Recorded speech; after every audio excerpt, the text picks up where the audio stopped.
Rain and storms, humidity galore, a little bit of snow as well. Let's talk about it in this Thursday edition of the Texas Weather Roundup.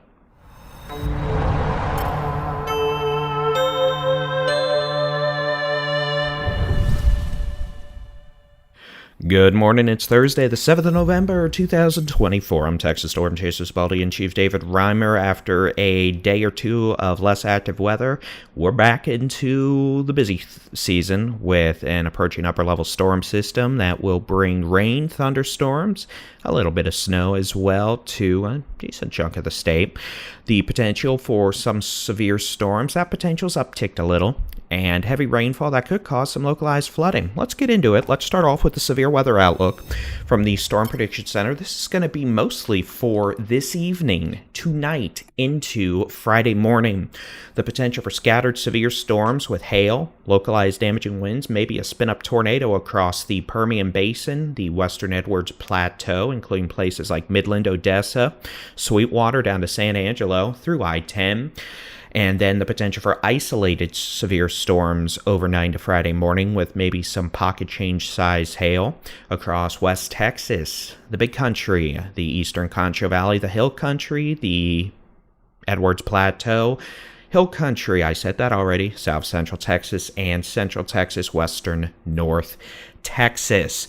And just because we're talking about it, we'll look at tomorrow as well. The potential for at least isolated severe storms with a very low to low threat of hail up to the size of quarters, localized damaging winds, and we can't rule out a couple of tornadoes. There may be a small corridor of slightly higher tornado potential that develops tomorrow afternoon, kind of along I-35 in north and central Texas. That's something we're going to have to watch for.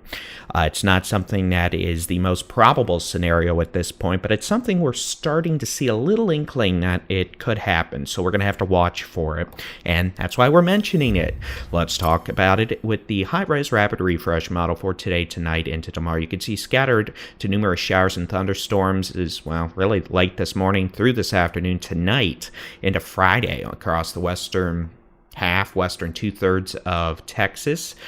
Then as we go through Friday afternoon, Friday evening, you can see an arcing line of scattered thunderstorms making its way across northwest Texas, the Big Country, the Concho Valley, moving east across Texoma, North Texas, Central Texas, into the Brazos Valley, eastern North Texas, and that'll continue into Saturday morning across the Arklatex, East Texas, Southeast Texas. Some of those storms tonight, tomorrow, again, could produce hail, localized damaging winds, and there is a non-zero threat for a few tornadoes. It's not a super evident, super clear-cut situation. We're going to have plenty of wind shear in place in all levels of the atmosphere, but we're not sure about the level of this stabilization in the lowest levels of the atmosphere.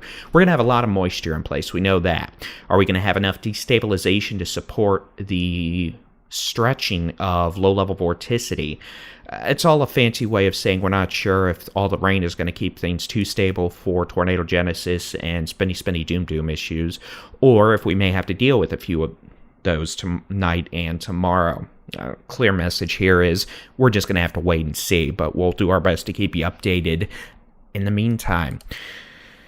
Good news is, as we go into Saturday morning, Saturday afternoon, rain chances will mostly end across the state as the upper-level storm system exits our region, pushes the line of thunderstorms into Arkansas, Louisiana, leading to a mostly pleasant and dry weekend across the state of Texas. You can see we're expecting mostly clear skies across nearly all of Texas, maybe the exception being the immediate Texas Gulf Coast, southeast Texas, and deep south Texas, where we may have lingering moisture and maybe a bit of moisture trying to infiltrate from Hurricane Raphael, which will be out in the Gulf of Mexico. We'll talk about that in a minute.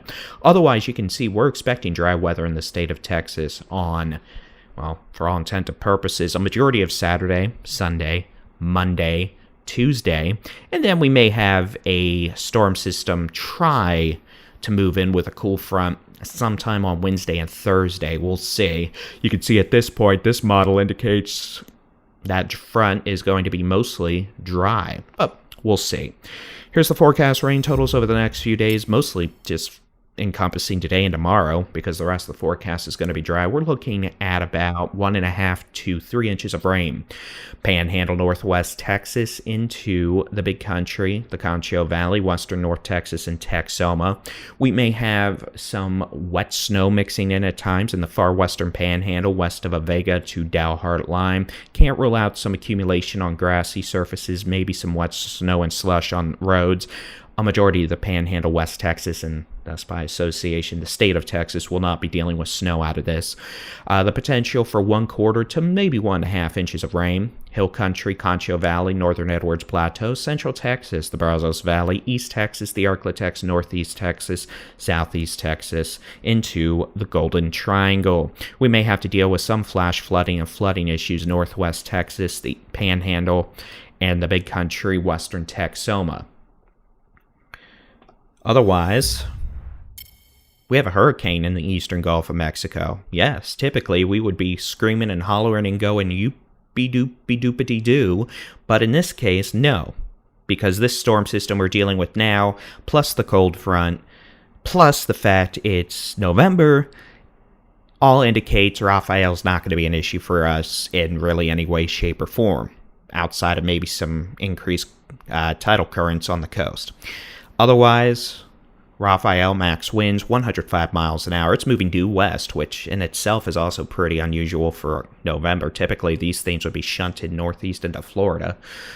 Otherwise, it's going to weaken over really once we get into the weekend, and then it's going to be eviscerated as we get into Sunday and Monday as it gets pushed southwest and goes bye-bye. Temperatures over the next 5 days, well, guess what? It's going to be chilly in the Panhandle, West Texas, cold rain, little snow mixing in the western Panhandle. Otherwise, the rest of the state, we're looking at 60s northwestern quarter, 70s North Texas, Texoma, northeast Texas, east Texas, 80s, southeastern third of the state with low 90s down in deep south Texas, the Rio Grande Valley. Same story on Friday. Saturday, a bit cooler in South Texas and the Texas Gulf Coast, back into about the low 80s. Otherwise, most of the state, upper 50s, 60s, and 70s for high temperatures. Sunday, we start a warming trend, 80s southeastern third, 70s, southeastern 2/3, 60s up in the Panhandle, far west Texas and the borderland. Our warming trend will continue into Monday, Tuesday, before our next cold front arrives on Wednesday. So that'll be it for your Texas Weather Roundup on this Thursday morning. We'll keep an eye on the thread for some severe storms, low to very low tornado risk tonight and again Friday. But rain, a lot of it, will be the most primary commonplace hazard. Some street flooding, maybe some localized flooding up in northwest Texas. And again, with cold air aloft, some of these storms will probably produce hail pretty easily, with some storms producing hail larger than the size of quarters, perhaps. We'll keep an eye on it. You can do the same with the free Texas Storm Chasers mobile app. Just search for Texas Storm Chasers where you download apps for your device, and you can get interactive weather radar, your local weather forecast, daily Texas weather roundups, and live severe weather coverage and storm chasing video when necessary. All right, that's it for your Thursday morning edition of the Weather Roundup. If needed, we'll do another video this evening. Until then, y'all make it a great Thursday. God bless.